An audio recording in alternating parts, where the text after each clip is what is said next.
the importance of family and family life, which is somehow acknowledged here, but not in the Western culture as such. Lesley Hazleton कह रही हैं कि without a father होना, और उसी को इन्होंने ऑर्फनहुड कहा है क्योंकि हुजूर की मदर थी, और वो भी फिर at his age 6 she was no more, but तब तक वो थी. And the point that is being discussed right now, at this point he is not doubly orphan. So she calls not having father as something which has great psychological weight to the extent that it often determines history. Now, this is where she is an apparent contradiction with the culture she herself comes from, the Western world. The Western world wants us to believe, at least of late, that it is not so. A child can have two fathers, two mothers, or a single mother or a single father. But this orphanhood bears this psychological weight that often determines history. The importance of a father and a mother, and a grandfather and a grandmother, and an uncle and an aunt, and brothers and siblings and cousins, and friends and neighbors. इनमें से इन सारों की में से किसी की भी absence has a psychological weight that often determines history. That's why the emphasis on family. सबसे पहले फैमिली का यूनिट क्या है? Husband wife. इसका यूनिट है, ये उसका तना कहते हैं शायद उर्दू में, स्टेम. यही है जो ट्रंक, यही पूरे इस एडिफिस को रखेगा अपने अराउंड समेट के, ये दोनों लोग. फिर इसकी बाकी अपेंडिजेस हैं, शाखें हैं इसकी एक तरीके की, और ये सारी इक्वली इम्पोर्टेंट है एक बच्चे के लिए. इस वजह से एम्फेसिस हमारे दीन का पहले इन दोनों पे सबसे ज़्यादा हाईएस्ट लेवल पे इन्हीं दो पे एम्फेसिस है. Husband wife, husband wife, husband wife. The best among you are those who are good to their wives. तो हस्बैंड वाइफ के लिए औरत अपने शौहर के हुकूक, मर्द अपनी बीवी के हुकूक. फिर इसके बाद आती है आपकी इमीडिएट फैमिली पे इस्लाम का फोकस, बहुत ज़्यादा फोकस, हद से ज़्यादा focus. Central unit of the edifice of Islam is family. Then third, neighbourhood and kinship पे इस्लाम का फोकस, कि अल्लाह ताला उससे रिश्ता तोड़ देते हैं जो रिश्तेदारों से रिश्ता तोड़ता है. कितना हमको डराया गया है from people who break relationships. कितना डराया गया हमको कि नो, ये सही नहीं है, हदीस है इस पे. कितने सारे. The prophet did not like such people who break relations with their relatives, so we don't want to be that as well. So you see the emphasis. And why? Because the state of being a Muslim rests upon it. That's where it rests. If this thing goes, Islam also goes. And there is a simple reason for why it would be so. It's not a very tough thing to understand why it would be so. Think of it like this. If we would be taking Islam from books, and here I mean books only, then you, the listener, I would say, is someone who is interested in this conversation. ये सब नहीं कर पाते. ये जो आपका इस वक्त का बिहेवियर है मुझे सुनने का, ये एक तालिब इल्माना बिहेवियर है, ये एक स्टूडेंट बिहेवियर है, ये एक अप्रेंटिस का बिहेवियर है. ये सब का बिहेवियर नहीं हो सकता. ये एक out of the normal routine वाला बिहेवियर है. ये नॉर्मल रूटीन थोड़ी है. कोई किताब नहीं होगी ऐसी जिस पे लिखा होगा सुबह उठे, ब्रश किया, कुल्ली की, मुंह हाथ धोया, वुज़ू किया, गुस्ल बनाया, नमाज पढ़ी, ब्रेकफास्ट किया, सुल्का का रूम सुना, स्कूल गए. नहीं, ऐसी कोई किताब नहीं होगी, क्योंकि ये नॉर्मल रूटीन से हटके है जो आप इस वक्त कर रहे हैं. ठीक है, देखें तब क्या होगा. ये नॉर्मल रूटीन नहीं है.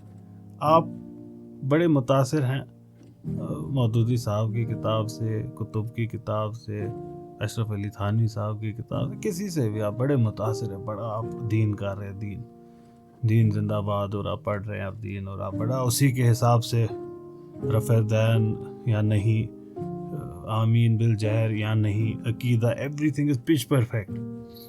آپ مسنون دعائیں پڑھ رہے ہیں, آپ دعائیں سیکھ رہے ہیں, حدیثوں میں دعائیں سیکھ رہے ہیں, قرآن سے دعائیں سیکھ رہے ہیں, گڈ ہو گیا جی آپ کا, مست پرفیکٹ. اب آپ کی شادی ہوگی, ٹھیک, آپ کی ایک بیوی ہوگی یا شوہر ہوں گے, آپ کو لگتا ہے کہ وہ بھی ایکولی انتھوزیاسٹک ہوگی ان چیزوں کے ریلیٹڈ. آپ کے بچے ہوں گے, آپ کو لگتا ہے کہ وہ بھی ایکولی انتھوزیاسٹک ہوں گے. چانسز ہیں کہ شاید آپ کے بچے فزکس میں زیادہ انٹرسٹڈ ہوں گے دین یا مقلب القلوب والابصار یا خالق اللیل والنہار. لیکن یہ دعا بھی تو جاننا ضروری ہے اس کے لیے. آپ نے پڑھا, آپ نے بڑا دھیان دیا, آپ نے دیکھا قرآن میں, واہ یہ کتنی خوبصورت دعا ہے, رب اشرح لی صدری ویسر لی امری واحلل عقدۃ من لسانی یفقہوا قولی. لیکن آپ کی جو بیٹی ہے اس کا انٹرسٹ زیادہ بایولوجی میں ہے یا میتھمیٹکس میں ہے. آپ نے تو قرآن پڑھا, یہ ضروری نہیں کہ اسی شدت سے یہ بھی پڑھیں گی, یہ ضروری نہیں ہے, اور نہ ہی فرض ہے کہ اسی شدت سے پڑھنا ہے. اچھا ہے, گڈ ہو گیا جی اگر کر لیا. تو آپ کا دین ایک جنریشن میں سیمت رہ کے ختم ہو جائے گا, یہ اگلی جنریشن میں پاس آن نہیں ہوگا. It would have new adherents in each generation but it can not carry itself across generations. To carry it across generations, it requires to mold itself into something called culture. It has to mold itself, it has to wed and weld itself in culture. So, I'll give you an example. آپ بڑے enthusiastic ہیں, توپ ہے, طوفانی ہیں, آپ نے پڑھ لیا قرآن حدیث سب کچھ وہیں سے آپ نے سیکھ لیا, تو آپ نے بھی یہ دعا سیکھی, یا مقلب القلوب والابصار یا خالق اللیل والنہار نور قلوبنا بنور معرفتک. ٹھیک ہے, آپ نے یہ دعا سیکھ لی. تو اب آپ کیا کرتے ہیں, آپ گھر پہ جب ہوتے ہیں نماز پڑھتے ہیں, تراویح پڑھتے ہیں آپ, تو جب آپ تراویح پڑھتے ہیں 4 رکعت ہو جاتی ہے تو آپ یہ دعا پڑھتے ہیں, زور زور سے پڑھتے ہیں. اب یہ دین کا حکم نہیں ہے, یہ کلچر کے ساتھ میلڈ ہو کر ویلڈ ہو کر ویڈ ہو کر پریزنٹ ہوا آپ کی اسی بیٹی کے سامنے جو بایولوجی میں انٹرسٹڈ ہے, میتھمیٹکس میں انٹرسٹڈ ہے, آپ کی اسی بیوی کے سامنے جو زیادہ کوکنگ پسند کرتے ہیں, یا اپنا جاب جو کہ کچھ بھی ہو سکتا ہے, جیسے ٹیچنگ کا جاب ہے ان کا, یا پھر وہ ڈاکٹر ہے, وہ اس میں زیادہ انٹرسٹڈ ہے, اینڈوکرینالوجی پڑھنی ہے ان کو. لیکن وہ جب اپنا اینڈوکرینالوجی کر رہی ہوتی ہے, ان کو بھی تراویح پڑھنی ہوتی ہے. جب وہ تراویح پڑھتی ہیں, وہ ساتھ میں یہ سنتی ہیں یا مقلب القلوب والابصار. اور میرے جیسے انجینئرز کو بھی یہ دعا ایسے یاد ہو جاتی ہے, جو کہ ہارڈلی انٹرسٹڈ ہیں کہ حدیث کیا کہتا ہے اس کے بارے میں. میرے جیسا, میں ایک انجینئر ہوں, I would never have known this دعا اگر یہ نہیں پڑھی گئی ہوتی ان کلچرلی اسٹیبلشڈ انسٹیٹیوشنز. ایسے ہی کتنے ساروں کی یہ دعا رب اشرح لی صدری ویسر لی امری واحلل عقدۃ من لسانی یفقہوا قولی یہ یاد ہوگی, کیونکہ وہ ذاکر نائک کے بڑے سارے ویڈیوز دیکھے ہوں گے. ذاکر نائک کے جو سیشنز ہوتے تھے, لیکچرز ہوتے تھے, دین کا فرض تو نہیں ہے, کلچرل انسٹیٹیوشن ہے وہ, ویسے کرنا جیسے وہ کرتے تھے. لیکن اس میں جو اس انسٹیٹیوشن میں جو ایک ایونٹ ہوتی تھی, وہ ایونٹ نے ہمارے ساتھ ایسا کر دیا. تو یہ ساری جو ایونٹس ہیں, دین آگے اپنے اسپرٹ میں, اور اس اسپرٹ کے بعد جو اس اسپرٹ کے اوپر ایمبرائڈری ہوگی, ایچ اسٹروک ہوگا ڈیلیکیٹ, وہ ہوگی یہ دعائیں, نماز, وہ اس پورے اسپرٹ کے اوپر پھر نقاشی کی طرح ہے, نقاشی کا کام کرتی ہے. وہ ایسے ایڈیفس میں ہوتا ہے جو کلچرلی ریزیلینٹ ہوتا ہے, ریزاؤنڈنگ ہوتا ہے اور وائبرنٹ ہوتا ہے. وہیں پہ آگے پاس ہو پاتا ہے, کیونکہ ہر ایک بندہ آپ ہی کی طرح نہیں ہوگا enthusiastic. Not everyone becomes Maududi and Qutb and Ghamidi Islahi. Not everyone becomes Tariq Masood, Engineer Mirza. That's not everyone. That's why all of these thoughts, they remain limited to a few generations because they are not able to culturally embed themselves. So then the next point that we need to understand is, how is culture able to do it at all? Why would it be able to do it? Book would not be able to do it, but culture would be able to do it. That also needs to be understood. Because the tool that a culture uses to do it is the tool which is sufficient and necessary. That it is the tool that needs to be used, only then it would happen. And second, it is sufficient. You don't need to do anything else but this, and it would pass on.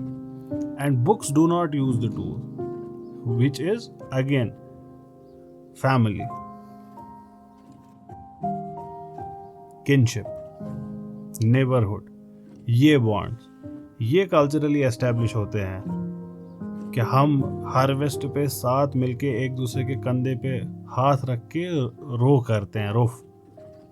तो ये जो एक communal feeling है, एक साथ आने वाली feeling, इस इवेंट को यूज जो करेगा वो अपने आप को परपेचुएट कर पाएगा आगे.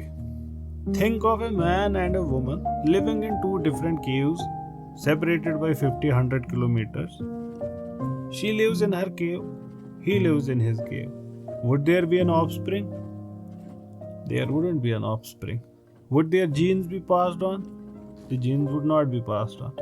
Would their culture, knowledge, etiquette, anything be passed on? Nothing would be passed on. Why? Because they are living in their two separate caves, separated by kilometers altogether. Now, think of them coming close, marrying each other and having children. Now these two live in a cave, the child lives in another cave, separated 50 kilometers. They would have passed something to each other. They would have passed a little to their children. But would the children be able to have it equally as much as their mother and father would have it? They would not be. Why? Because there is a gap, there is a separation, there is a physical barrier. But what if the child lives with them for a considerable period of time? 15 years, 20 years, 25 years, and even more. The larger the overlap, the better it is. So you would see you would be able to get it more. Now place this family within an extended structure of neighborhood. That there are many such units of families around. And place it inside and well-knit kinship. That there is Chachera Bhai, there is Masera Bhai, there is Fufi ki beti, there is Masi, there is Nana Nani, there is Dadu Dadi, there is all of this, there is Doodh Wala, there is Kiryane Wala, there is all of these things happening. And you would see that this thing can better take place here. Books are not able to use it. Books इस चीज़ को नहीं कर पाएंगे, इस पूरे structure को use ही नहीं कर पाएंगे वो. Why did we want to understand this? We wanted to understand this to appreciate this line that the orphanhood of Prophet Muhammad sallallahu alaihi wasallam, it bears the psychological weight that determines history.